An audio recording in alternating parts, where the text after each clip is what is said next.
Muy buenos días, hermanos. Abran sus Biblias, por favor, en Apocalipsis capítulo 5, versículo 13. Continuamos en esta mañana nuestro estudio detallado del libro de Apocalipsis bajo un eslogan común: Jesucristo, el Cordero Vencedor. Hemos estado y tenemos que enfatizar nuevamente que el propósito por el cual se escribió el libro de Apocalipsis es mostrarnos a Jesucristo.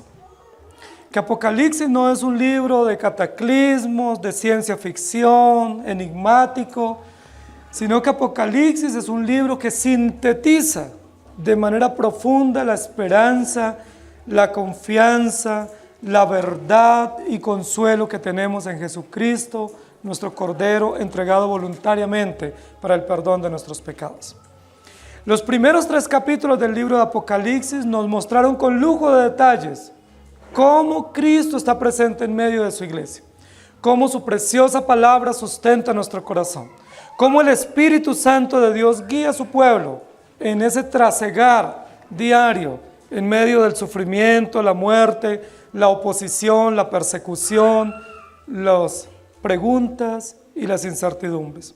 Capítulo 4 y 5, que estamos casi terminando hoy, nos están mostrando cómo mientras la iglesia milita acá en la tierra, en medio de diversas realidades plurales y adversas e incomprensibles, en el cielo, en el trono de Dios, no hay caos, no hay angustia, no hay dolor, sino que hay plena adoración y pleno reconocimiento al que está sentado, es decir, a Jesucristo.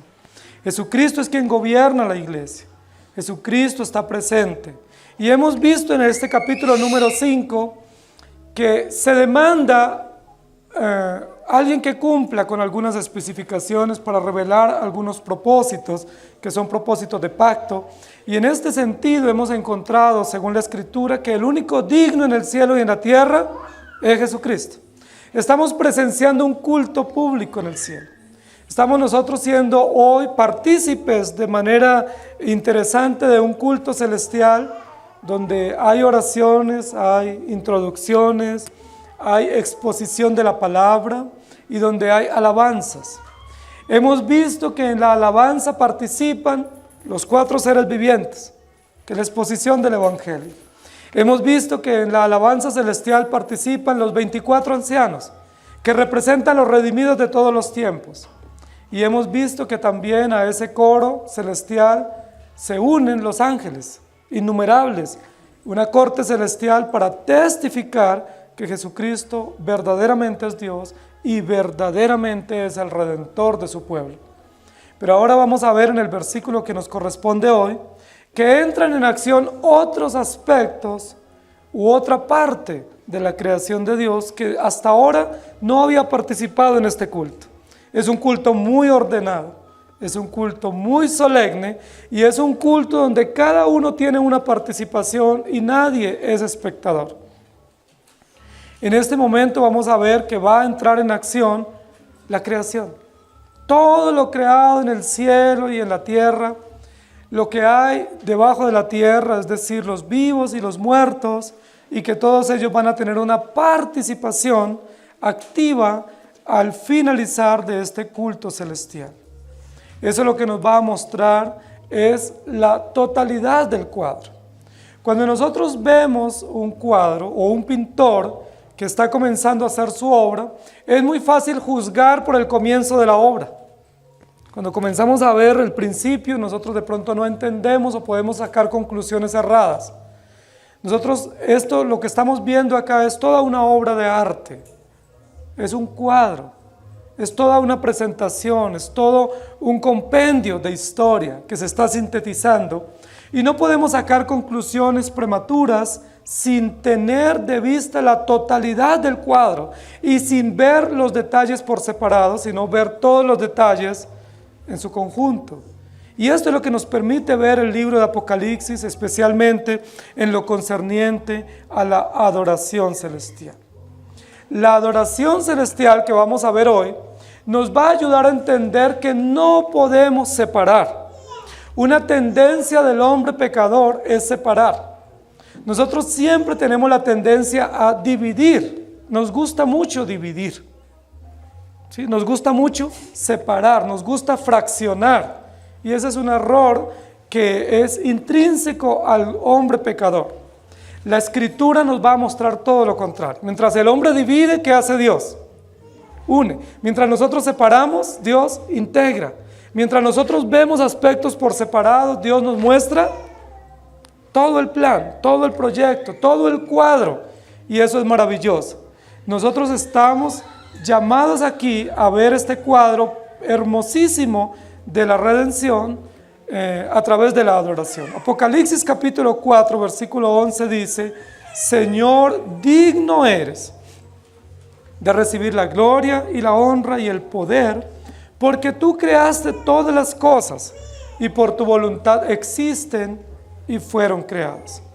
Y luego en Apocalipsis 5, 12 dice que decían a gran voz: el Cordero que fue inmolado es digno de tomar el poder, las riquezas, la sabiduría, la fortaleza, la honra, la gloria y la alabanza. Digno de adoración. Ese es el tema que nos va a ocupar hoy. Digno de adoración. ¿Quién es digno de adoración?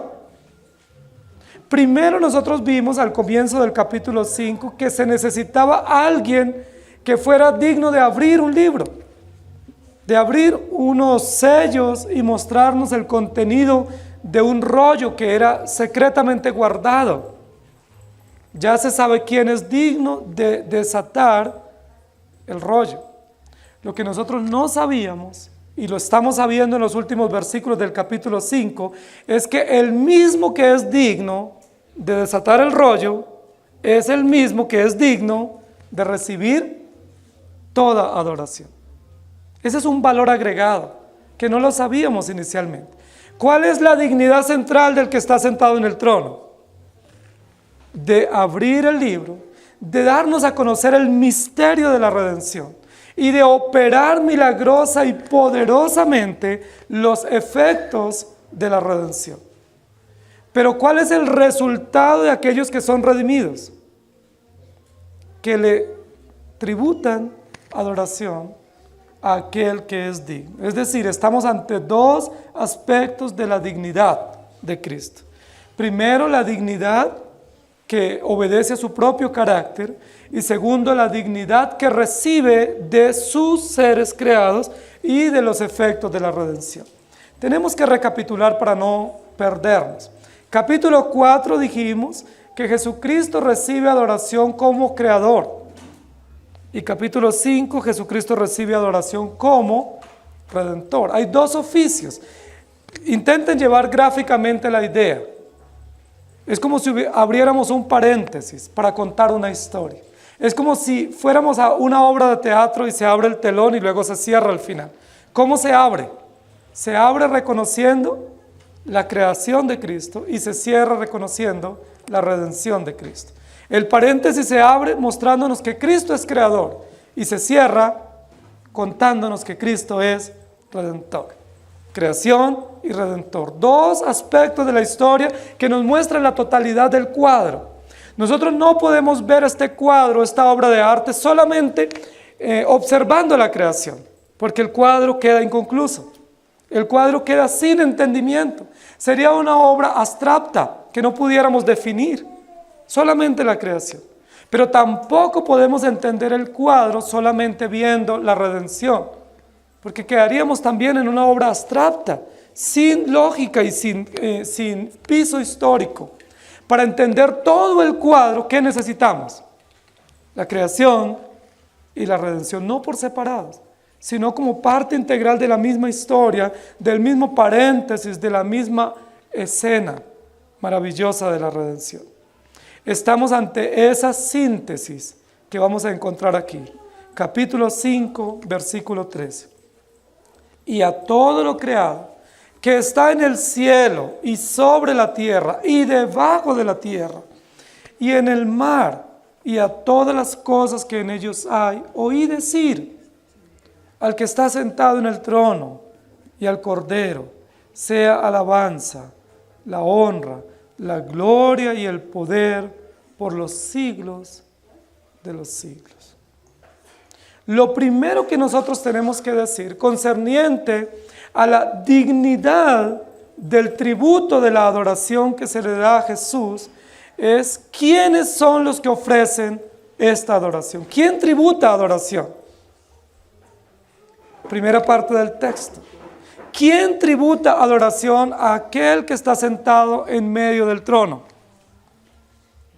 ¿Quiénes son los que son convocados, llamados, urgidos a adorar con semejante coro que está al final del texto? ¿Quiénes? Todo lo creado. Estamos ante la apertura de la historia de la redención, la creación. Ahora, nosotros tenemos que pensar lo siguiente. ¿Quiénes son los que tributan adoración a Cristo? Toda la creación. Muy bien, toda la creación, todo lo que respire, alabe al Señor. Toda su creación, animada e inanimada, visible e invisible, reconoce, se sujeta y depende del Dios creador. Sin embargo, si nosotros vamos un poco al final del himno, que está aquí en el versículo 5, dice que la adoración la tributan reconociendo que el que está sentado es el Cordero digno de toda alabanza y adoración. Yo les pregunto, ¿los minerales pueden adorar a Dios reconociendo que Él es su creador? ¿Las plantas? ¿Los vegetales? La Biblia dice que dentro de la creación, que toda fue hecha por Dios, hay alguien que fue creado, considerado y reconocido como la corona de la creación. ¿Quién es la corona de la creación? El hombre. Fue hecho para gobernar la creación, para sojuzgar, para administrar y para rendir cuentas por la creación. Entonces, estamos en el capítulo del trono celestial. Ustedes pueden imaginar que los vegetales y los animales y los insectos estén presentes en una adoración en el trono celestial. ¿Quiénes entonces pudieran ser los que están presentes aquí representados? El hombre, que fue creado a imagen y semejanza y que es el único que puede reconocer y adorar inteligentemente a Dios. Los animales no pueden adorar inteligentemente a Dios, ni los minerales, ni los vegetales. Ellos reconocen a Dios a través del cumplimiento de sus funciones. Ellos pudiéramos decir que alaban a Dios a través de sus instintos y a través de cumplir sus funciones y sus cadenas alimenticias y cumplir la función para la cual fueron creados. Pero ellos no pueden adorar inteligentemente a Dios. Estamos en el trono celestial. La adoración que se rinde a Dios en el trono es una adoración inteligente y es una adoración reverente y es una adoración consciente. Entonces, ¿quiénes son los únicos que pueden adorar a Dios en el trono? El hombre, porque es el único que tiene conciencia, que tiene inteligencia y al único que se le puede demandar reverencia. ¿Por qué? Porque tenemos la imagen y la semejanza de nuestro buen Dios. Entonces la primera parte del versículo dice, y todo lo creado que está en el cielo. Ya vimos quiénes están en el cielo, en los textos anteriores. La corte celestial, los ángeles que son mensajeros, que son seres que obedecen y que entienden razones y ordenanzas, que no son instintivos, no fueron creados a imagen y semejanza, pero entienden razones, se someten a la autoridad y obedecen y pertenecen a la corte celestial. ¿Quiénes más están en el trono celestial representados? Los redimidos de todos los tiempos, ancianos, es decir, personas con conocimiento, con entendimiento de la redención, y pudiéramos decir que los que están en la tierra acá son los seres humanos, que es la corona de la creación, y que fueron creados a imagen y semejanza y que fueron creados para la gloria de Dios, pero no la gloria de Dios instintiva a través de funciones, sino la gloria inteligente de Dios que rinden o que tributan los seres humanos. Y todo lo creado que está en el cielo y sobre la tierra. es decir, los seres humanos que están vivos, los hombres y los redimidos especialmente, que están vivos, y luego los que están debajo de la tierra. ¿A quiénes hará alusión? Algunos dicen que hace alusión a Satanás y a los demonios, pero primero la Biblia no nos dice que el infierno es en el centro de la tierra. No lo sabemos, es probable, pero no hay razón para afirmarlo, tampoco para negarlo. Pero si decimos que debajo de la tierra están un poco de especies, pues tampoco tenemos razón para decirlo. Pero la Biblia sí dice que debajo de la tierra hay seres creados a imagen y semejanza que ya han muerto y que tendrán que ser resucitados para rendir cuentas a Dios. Es decir, a lo largo de la historia, desde Génesis capítulo 1 en adelante, hombres y mujeres han muerto. Y al ser muertos han sido sepultados. Es decir, ¿dónde están ahora? Debajo de la tierra. Jesucristo fue puesto debajo de la tierra, no está allá porque resucitó. Y es primicia de la resurrección. ¿Qué es lo que está diciendo el texto? Todo lo que está en el cielo, es decir, los que representan a los redimidos, y los que están en la tierra, es decir, los vivos hoy, nosotros, y los que están debajo de la tierra, es decir, los que ya murieron, pero que fueron sepultados. Y luego dice, ¿qué más dice? Y en el mar, ¿qué dice la Biblia con relación al mar? Que muchos han muerto y están en el mar porque murieron en el mar. ¿Y qué dice la Biblia que va a suceder al final de los tiempos? Que el mar entregará sus muertos y la tierra entregará sus muertos. ¿No les parece eso interesante? Muchos han sido desaparecidos en alta mar, no han podido ser rescatados los cuerpos. Muchos de ellos no tienen registro, ninguna entidad, el DANE ni ninguna entidad. Sin embargo, Dios tiene registro. ¿Y qué pasa con aquellos que han muerto en alta mar o que han estado sepultados a lo largo de los tiempos? Que han sido redimidos, por supuesto, están presentes en el trono para entonar una alabanza al que vive por los siglos de los siglos. Si estamos hablando de animales en este texto, entonces tendría que reconocerse los animales volátiles. Y no se reconocen en este texto. Aquí no dice todos los que están en la tierra, debajo de la tierra, en el mar y en el aire. ¿Por qué no se reconocería? Porque el hombre no tiene la facultad de volar. Porque no hay hombres voladores, solo en la ciencia ficción. Pero en la realidad el hombre fue hecho para vivir en la tierra y para al morir ser sepultado y para conquistar la tierra y dominarla. Entonces lo que el texto está diciendo aquí es que a este coro celestial tan sublime y tan majestuoso no se unen los animales y los vegetales. Se unen los redimidos de todos los tiempos, pero que aún no son glorificados, los que están representados en esta escena a través de los 24 ancianos.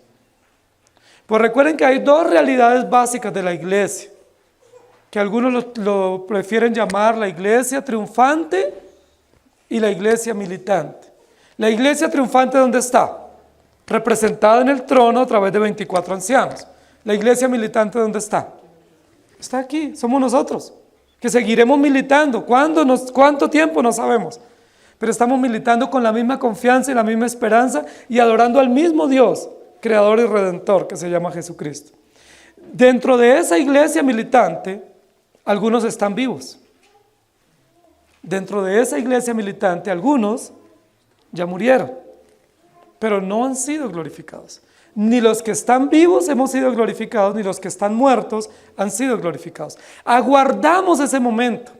Al final de los tiempos va a venir un momento que se va a llamar la resurrección. Y van a resucitar los creyentes primero, dice.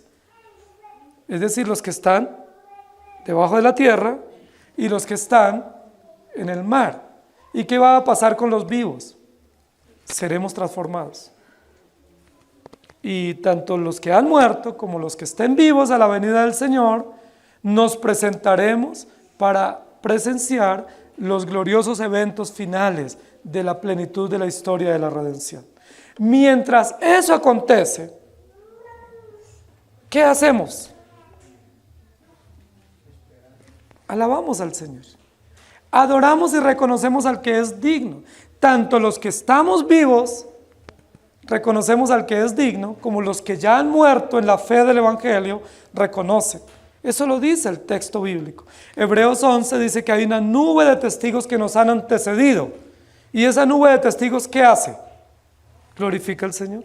Murieron glorificando al Señor, dieron sus vidas por causa del Evangelio y hoy son pruebas seguras para nosotros, como una especie de panteón donde nos testifican de que ellos murieron por causa del Evangelio y que ellos entregaron sus vidas contemplando y adorando al Señor.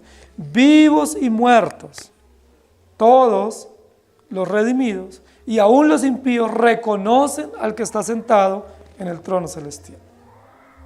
Aquí no está haciendo una alusión a todas las partes de la creación, sino a aquella parte de la creación que puede reconocer la dignidad de Jesucristo. A aquellos que pueden reconocer inteligentemente que Jesucristo es creador y redentor, es decir, los hombres.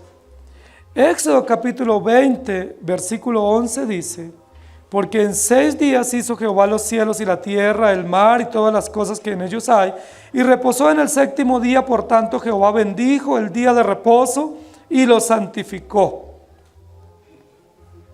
Y el Salmo 146:6 dice: el cual hizo los cielos y la tierra, el mar y todo lo que en ellos hay, que guarda verdad para siempre. Dios o Jesucristo es digno de adoración de parte de su creación. Nosotros como seres creados fuimos llamados para adorar a Dios, pero para adorarle inteligentemente, es decir, con razones, con argumentos, con principios, con fe, con conciencia. No se pide de nosotros una adoración instintiva, es decir, mecánica.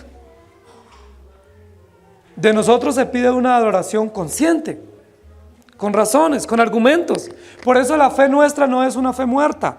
La fe nuestra es una fe viva, que la podemos demostrar, la podemos testificar. Se puede argumentar no solamente con principios de fe, sino que se puede argumentar también con la historia, con la arqueología, con la antropología, con todas las ciencias. Se puede corroborar que la fe nuestra tiene sentido, tiene piso, tiene razón. Y por eso adoramos a nuestro Dios.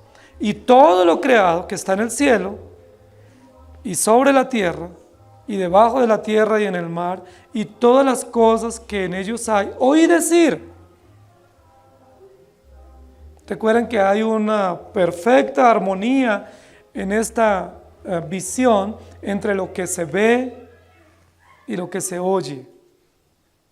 Juan estaba relatándonos anteriormente que él veía y oía. Y aquí dice que él oyó decir, pero por supuesto también vio. Porque todo es una visión y él está viendo lo que está aconteciendo. Isaías capítulo 45, versículo 22 dice: mirad a mí y sed salvos todos los términos de la tierra, porque yo soy Dios y no hay más. Nosotros en este estudio de Apocalipsis estamos refutando algunas ideas que otros hermanos u otros pensadores han presentado con relación a este libro. Porque muchos de ellos han mezclado la adoración al Dios Redentor o a Jesucristo el Redentor con una adoración natural o naturalista. Muchos han dicho que los 4 seres vivientes son 4 aspectos de los animales. Nosotros decimos no. Un momento, los 4 seres vivientes representan a Cristo y su Evangelio. Ahora otros dicen, no, aquí en este texto lo que habla es de los animales, los minerales, los insectos, la creación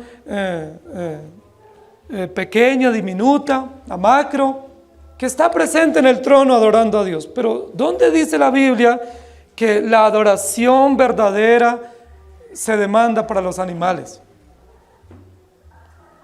Bueno, en el Antiguo Testamento se llevaban animales, pero no para que adoraran a Dios, sino para cumplir una función de sustituto por los pecadores. Pero en ningún momento la Biblia dice que los animales los traigamos para que adoren a Dios. Los animales son animales, no son personas. Nosotros vivimos en una sociedad que trata a muchos animales como si fueran personas. Pero la Biblia no nos dice eso. Dios no hizo animales domésticos. Dios hizo animales. Todos los animales son salvajes. No hay un animal doméstico. Muéstrenme en la Biblia que Dios hizo un animal para que nos cuide o para que viva con nosotros. Esa es una idea de nuestra sociedad. Pero el principio bíblico es: los animales no tienen razón, no son inteligentes, no son conscientes. Fueron hechos para Dios mostrar su gloria en la creación y para mostrar también el sustento para nosotros. Entonces no pudiera ser que en este versículo haya una representación animal en el trono. ¿Ustedes pueden creerlo? O haya una representación animal en el culto. No. ¿Quiénes son los únicos que tienen que rendir culto a Dios? Nosotros, los redimidos, los seres inteligentes, los que fuimos creados para la gloria de Dios, aquellos por los cuales Jesucristo se entregó. Jesucristo no se entregó para redimir animales. A veces nos preguntamos si habrán mascotas en el cielo. Pues Jesucristo murió para redimir personas pecadoras. Los animales no son pecadores, no son objetos de la gracia, así como los ángeles tampoco. Entonces hagamos la distinción, queridos hermanos, porque como nosotros tendemos a no tener confesión, sino confusión, entonces muchos piensan que en el cielo va a haber ángeles salvos, hombres y mujeres salvos y animales salvos. Primero, los ángeles no son sujetos de gracia. Entonces no habrá ángeles salvos, nunca. Porque ellos no son seres que necesiten gracia. Ni podrán ser hijos de Dios. Los ángeles serán ángeles. Tampoco habrá animales. Porque los animales tampoco necesitan gracia. Ellos tampoco transgreden la ley, porque la ley fue dada para nosotros. Tampoco los animales podrán ser hijos. Los únicos que podrán ser hijos y herederos somos nosotros. ¿No les parece un privilegio extraordinario que ni siquiera los ángeles ni el resto de la creación puede disfrutar? Somos los únicos sujetos de la gracia de Dios y los únicos que podremos disfrutar de un privilegio que se llama la familia de Dios. Entonces, Jesucristo es digno de adoración primero por su creación, pero por su creación redimida, representada en el cielo por 24 ancianos, representada en la tierra por los vivos y por los muertos, que resucitarán. Eso nos da esperanza. Segunda parte del texto. ¿Qué hace esa creación redimida? ¿Qué hace esa creación militante?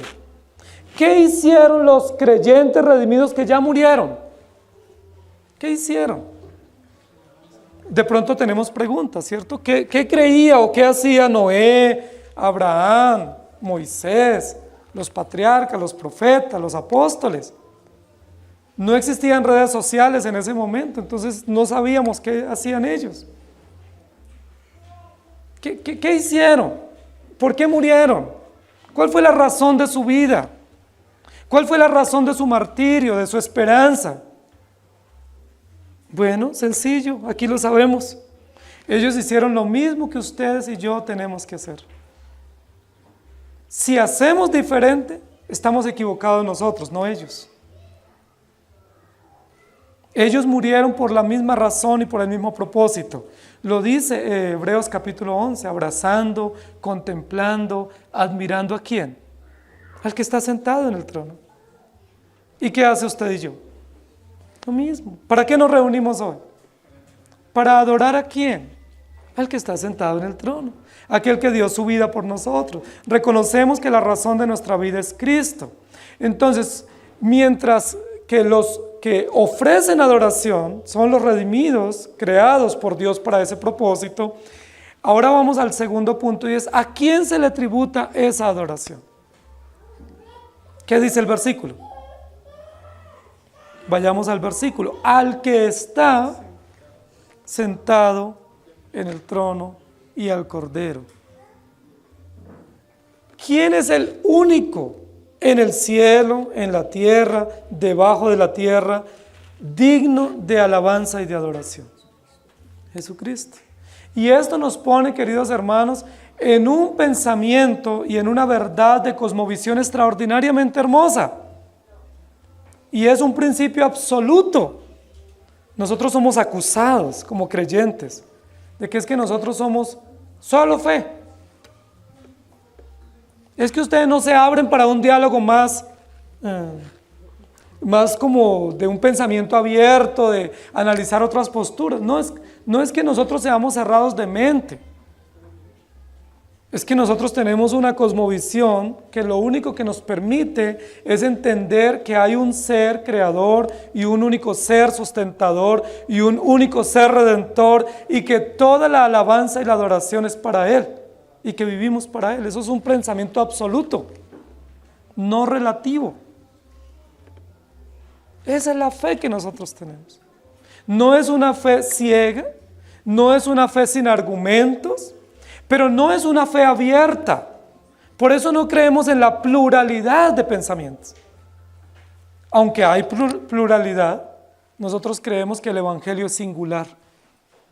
Es decir, hay un solo evangelio. Claro, escuchamos las otras posturas, podemos dialogar sobre ellas, pero no las podemos negociar. No las podemos abrazar y decir, no, todo lo que la gente piensa está bien. Todos los caminos conducen a Roma. Es probable que sí. Pero hay un solo camino que conduce al cielo, que se llama Jesucristo. Es que con los evangélicos no se puede hablar. El problema no son los evangélicos, el problema es el evangelio. El evangelio nos dice que solo hay un mediador, que solo hay un ser digno de adoración, que solo hay una ley verdadera, que solo hay una fe verdadera y que es Jesucristo. Miren lo siguiente, texto anterior y este texto. ¿Quiénes son los que están tributando adoración? Todos los ángeles. ¿A quién tributan adoración los ángeles? A Jesucristo, Creador y Redentor. ¿Quiénes más tributan adoración en el cielo? Los 24 ancianos. ¿A quién? A Jesucristo, Creador y Redentor. ¿Quiénes más tributan adoración? Los 4 seres vivientes. ¿Qué reconocen los 4 seres vivientes? Que Jesucristo solamente es Creador y Redentor. Muy bien, listo, eso en el cielo. Ahora vamos a la tierra. ¿Qué tributan los creyentes en la tierra? Los que están vivos y los que han muerto. Adoración. ¿A quién? A Cristo. Uy, eso es mucho para uno solo. Todos en función de Cristo. Alguien diría, no tiene sentido eso. Pero es lo que la Biblia dice.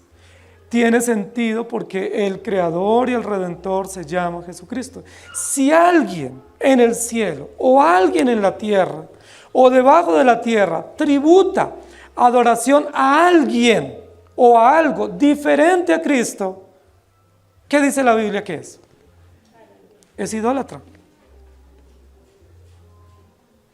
Si solamente uno tributa adoración diferente al Creador y Redentor, es idólatra. ¿Y qué dice la Biblia para los idólatras?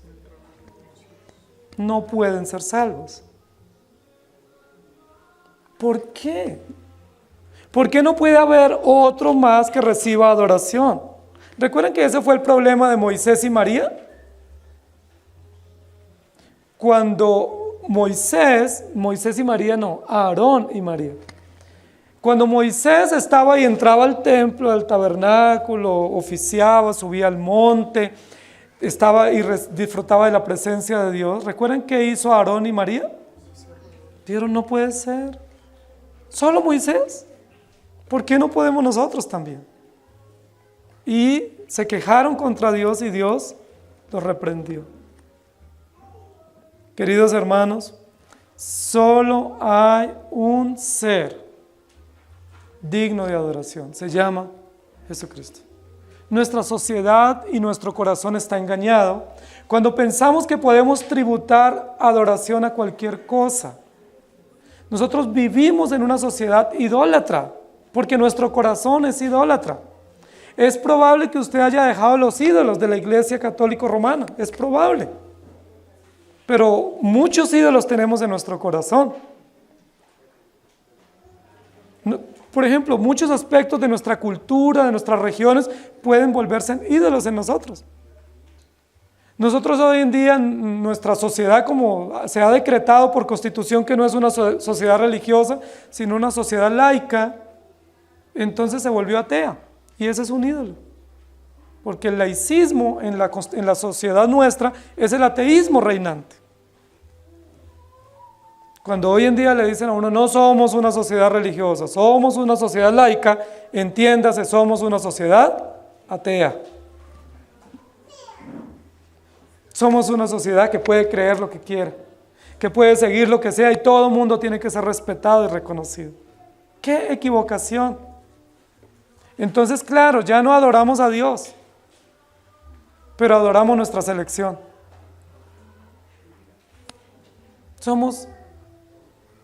Idolatramos nuestra selección. Idolatramos el deporte, idolatramos la cultura, idolatramos nuestra bandera, idolatramos nuestros hijos, nuestro trabajo. Ese es nuestro corazón.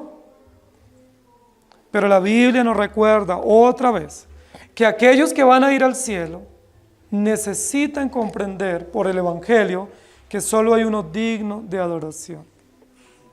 Muchos de nosotros nos preguntamos, bueno, y cuando nosotros muramos en el cielo, ¿será que nos podemos reconocer? ¿Será que nos toca de vecinos en el cielo? ¿Será que ya podemos tener tertulias como las que tenemos acá? ¿Será que ya podemos vernos y abrazarnos? Bueno, aquí está la respuesta. ¿Quién es el que ocupará toda la atención? ¿Quién es el que la debe ocupar hoy aquí mientras militamos? Cristo. Es nuestra razón de vida. Mientras todo lo creado rinde adoración, solo recibe adoración Jesucristo. Noten la pluralidad y la singularidad. Plural, todo lo creado, arriba, abajo, debajo. Pero singular, quien recibe la adoración.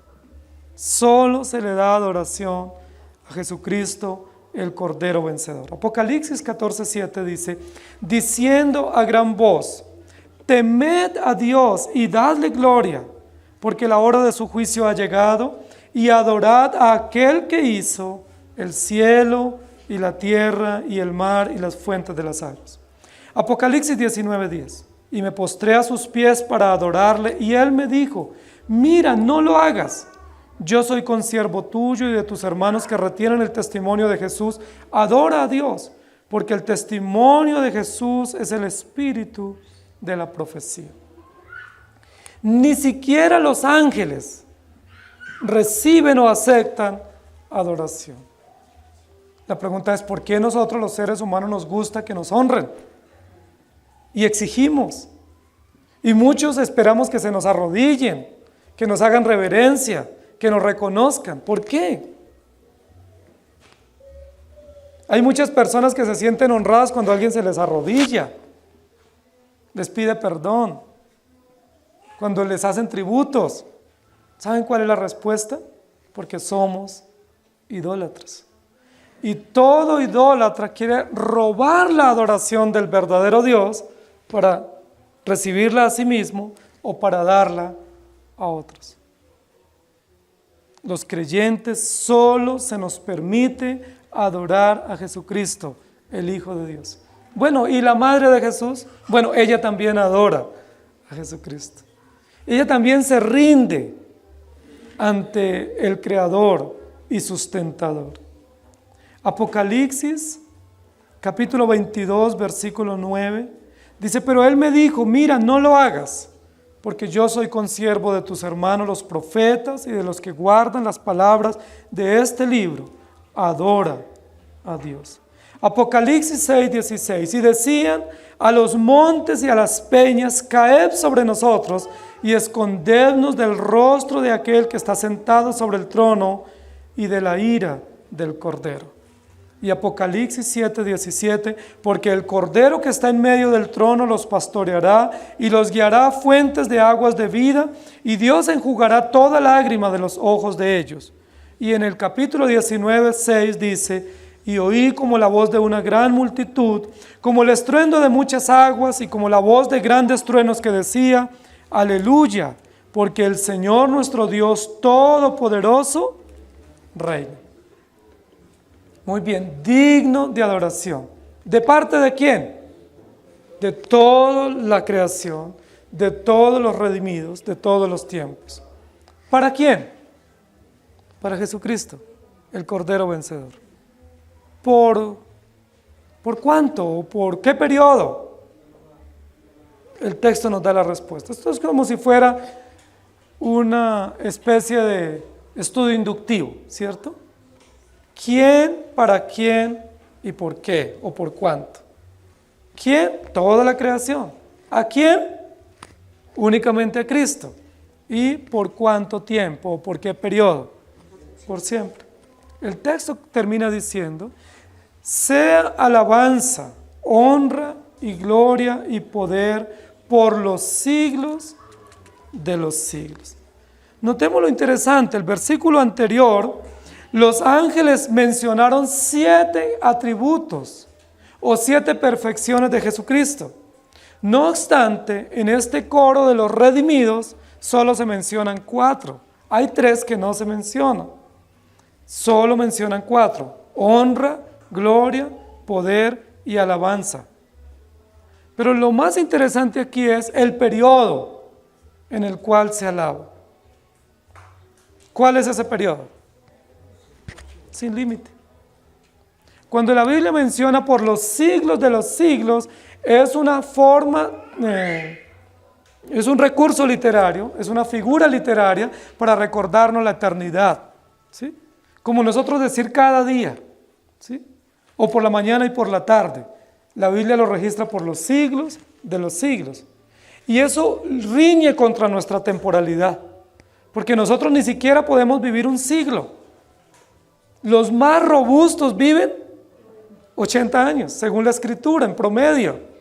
No podemos vivir un siglo. ¿Cómo así que debemos adorar a Dios por los siglos de los siglos? Es una contradicción contra el sentido común, diría alguien, ¿no? Es una contradicción contra los límites biológicos que tenemos. Claro que sí lo es, desde el punto de vista biológico. Desde el punto de vista antropológico es una contradicción, pero es una verdad absoluta desde el Evangelio. Porque aunque yo no puedo vivir sino 70 u 80 años, Dios me creó para que yo le adore por siempre. Y aunque parezca una contradicción, lo que nos muestra es que Dios nos creó para permanecer. Que no somos animales, aunque nos portemos como tal. Aunque muramos, no somos animales. Somos seres creados a imagen y semejanza de Dios. Recordemos que uno de nuestros documentos históricos, base doctrinal nuestro, dice cuál es el fin principal y más noble del hombre. El fin principal y más noble del hombre, de la iglesia, es glorificar a Dios y gozarse en Él para siempre. Es decir, mientras vivimos, le adoramos, al morir, le adoramos y resucitaremos para adorarle. Por eso, queridos hermanos, la vida y la muerte hace parte del plan de Dios. Nosotros pensamos que la vida es de Dios y la muerte es del diablo. Separatistas, dicótomos. Nosotros pensamos que la salud es de Dios y la enfermedad es del diablo. Pensamos que la riqueza es de Dios y la escasez es del diablo. ¿Qué dice la Biblia? Dios enriquece y Él empobrece. Él sana y Él enferma. Él da la vida y la quita. Todo es de Dios. Por eso, si nos enfermamos, ¿qué debemos hacer? Adorar a Dios, porque eso hace parte del plan de Dios. Si nos morimos, ¿qué debemos hacer? O los que queden vivos, ¿qué deben hacer? Dar gracias a Dios. Porque esa muerte redunda para la gloria de Dios. Y porque dichoso es a los ojos de Dios la muerte de los justos, la muerte de sus santos. Mire qué cosa hermoso es entender esto. Entonces no es ni sí ni es no, es la gloria de Dios. Es el plan de Dios. No es ni la derecha ni la izquierda, es el plan perfecto de Dios para su propia gloria. Dios es glorificado en el sí y en el no. Dios es glorificado en la vida, en la muerte, en la salud, en la enfermedad, en la riqueza o en la escasez. Es decir, por siempre y por todo Dios es adorado. Entender eso es maravilloso. Porque cuando no entendemos eso, nosotros pensamos que yo solo adoro a Dios el domingo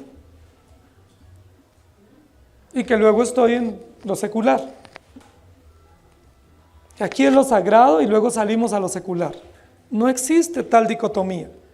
El pensamiento bíblico, la cosmovisión bíblica, la cosmovisión correcta del Evangelio es: todo es un plan de Dios. Nosotros somos parte de ese plan y ese plan se encamina solamente para la gloria de Dios.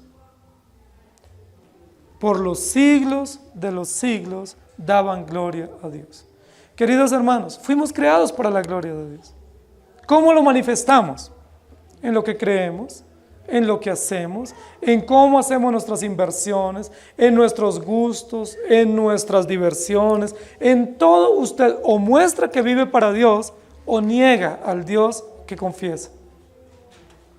Y ahí es donde necesitamos comprender a través del Evangelio. ¿Cuál es la canción de los redimidos? No la sabemos. Versículo siguiente nos va a decir cuál es la estrofa que ellos cantan. Aquí lo importante es saber que todos los redimidos de todos los tiempos se unen a este cántico celestial. Es decir, usted y yo estamos unidos al cántico celestial. Por eso nuestra vida no es de aquí ni nos pertenece. Nosotros somos pasajeros aquí. Nosotros caminamos con la vista en lo alto. Caminamos con la mirada en lo alto. ¿Mirando a quién? Al que ha de venir y por quien vivimos. No se nos permite caminar con la vista hacia abajo. Porque cuando caminamos con la vista hacia abajo, perdemos de vista aquel por quien vivimos. Dice la Biblia que cuando miramos hacia abajo somos terrenales, temporales, y que estamos viendo las circunstancias como cosas de dolor y sin entendimiento, pero que nosotros tenemos que mirar hacia lo alto. Alzaré mis ojos a los montes. ¿De dónde vendrá mi socorro? Ahora, no alzamos nuestra vista cuando hay problemas. Siempre tenemos que tener nuestra vista en lo alto. Cualquier decisión, cualquier circunstancia, cualquier inversión, ¿cómo sabemos la respuesta? Mirando a lo alto. Señor, dirígenos. Señor, ayúdanos. Ayúdanos a comprender y a decidir. Digno de adoración por siempre. Los emperadores, recuerden, del Imperio Romano, exigían adoración. Y se hacían llamar dignos. Ese era un título que recibían los emperadores. Digno emperador. Y todos se inclinaban. Y todos les hacían reverencia. Pero este himno contrasta con aquello que los emperadores, los reyes y los militares exigen. Y muchos religiosos también. Porque el único digno de adoración es nuestro Señor. Cuando ustedes vengan a la iglesia, escuchen la palabra. No se rindan ante el predicador. Ríndanse ante el Evangelio. Cuando ustedes comprendan el Evangelio, no honren al predicador, honren al Evangelio. Nuestra sociedad sigue personas. Nosotros seguimos a Jesucristo. Constituyámonos seguidores de Cristo.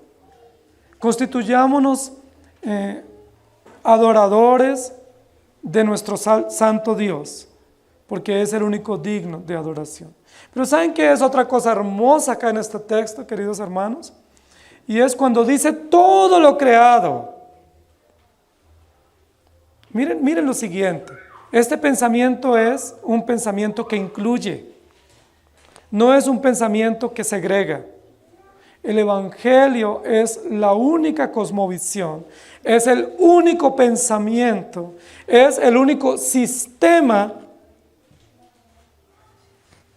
que abraza, que recibe, que recoge personas de todos los colores, personas de todas las condiciones, personas de todas las realidades y de todos los idiomas. ¿No es eso maravilloso? Hoy hay un discurso que se levanta y es el discurso de la inclusión. Y nos acusan a la iglesia de no ser inclusivistas. Es que los evangélicos segregan. No, es todo lo contrario. El único pensamiento, el único mensaje que no segrega se llama el evangelio. Puede haber negros, blancos, amarillos, rojos y morados como yo. Puede haber pobres y ricos, puede haber de todas las culturas, los países, las condiciones, puede haber de todas las circunstancias, abrazados en un mismo coro, diciendo tú eres digno y entre ellos tratándose como hermanos. La iglesia, el evangelio es el único que abraza personas de todas las condiciones. Entonces ese discurso de que hay sistemas que abrazan y la iglesia rechaza es antagónico, es un mensaje de la sociedad laica, es decir, de la sociedad atea, que niega el evangelio y promueve ideologías diciendo, esta ideología sí es buena. No, hermanos, el único pensamiento que no es una ideología, sino que es un mensaje de vida y que es una cosmovisión verdadera, es el evangelio. Y ahí cabemos todos. Usted fue incluido, yo fui incluido por gracia. Y si llegan pobres, si llegan ricos, serán abrazados por el mismo evangelio. Si llegan los negros, los blancos, los amarillos, los indios, todos abrazados por el evangelio. Llegan los que han sufrido, los que no han sufrido, también. Las víctimas, los victimarios, todos abrazados en el mismo evangelio. ¿No es eso maravilloso? Solo el evangelio reúne las víctimas y los victimarios. Recuérdense de un libro que tiene que ver con eso, ¿cierto? Filemón y Onésimo, víctima y victimario, unidos en la iglesia, en el mismo culto, miembros de la misma iglesia. El evangelio reconcilia, el evangelio dignifica, el evangelio da esperanza. Y todo, en el cielo y en la tierra, todos, de lenguas, pueblos, tribus, etnias, ¿qué hacen? Adoran al mismo Dios y le dicen, Señor, tú nos redimiste, tú nos creaste para ti. Que el Señor nos ayude. La iglesia no puede ser exclusivista. Por supuesto, cuando decimos que somos una iglesia que incluye, no estamos diciendo que incluye de realidades inmorales para permanecer en ellas. Lo que decimos es que la iglesia recibe todas las personas, ¿para qué? Para predicarles el evangelio y para vivir el evangelio. Pluralidad en los que participan, singularidad en lo que creemos. Pluralidad hacia quienes se dirige el mensaje, pero singularidad en lo que creemos y a quien seguimos. ¿Estamos de acuerdo? Las iglesias liberales dicen creemos cualquier cosa. No, las iglesias bíblicas dicen solo creemos la palabra, pero le podemos predicar a todos la misma palabra.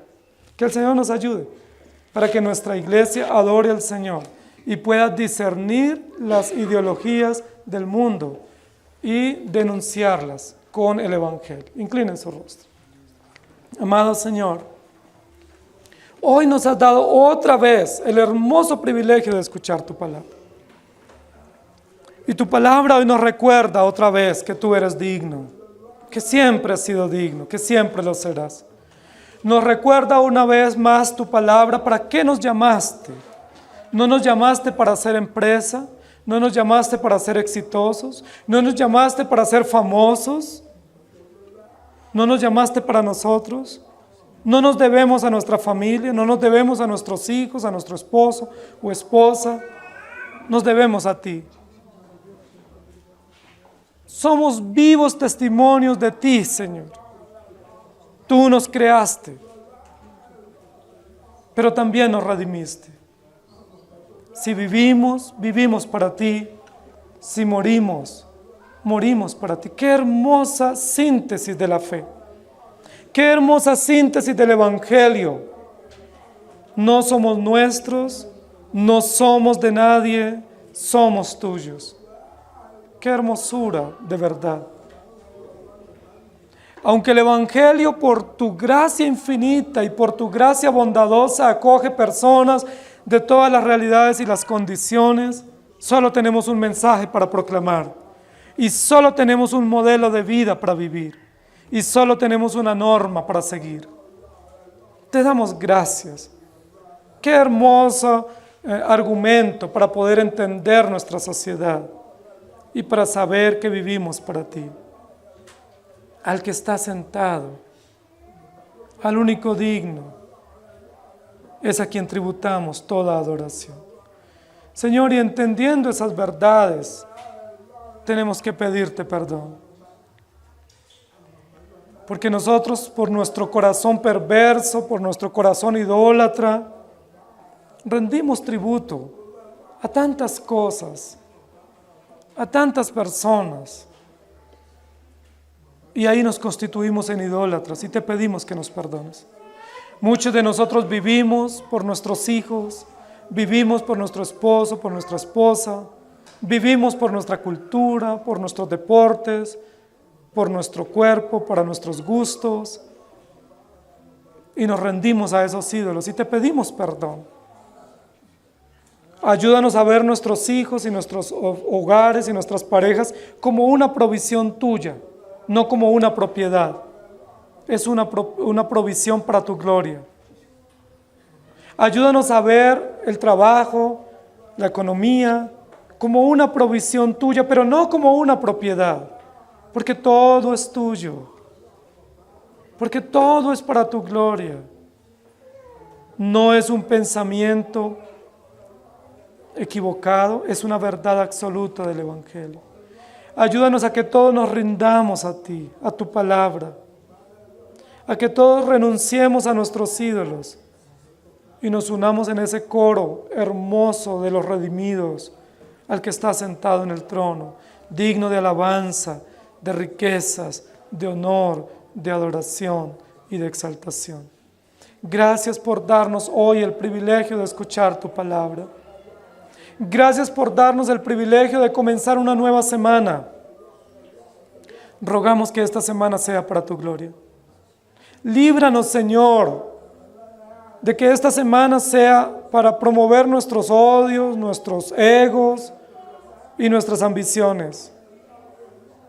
Señor, ayúdanos a estar rendidos a ti, de rodillas ante ti, con nuestra mirada en lo alto, contemplando al que ha de venir. Si no es así, Señor, no vale la pena vivir. Si no podemos vivir para ti, no tiene sentido la vida. Y quisiéramos mejor morir. Pero si podemos mirarte a ti cada segundo, si podemos contemplarte a ti, tiene sentido, tiene propósito nuestra existencia. Y tiene razón de poder tener una iglesia y poder seguir sirviéndote.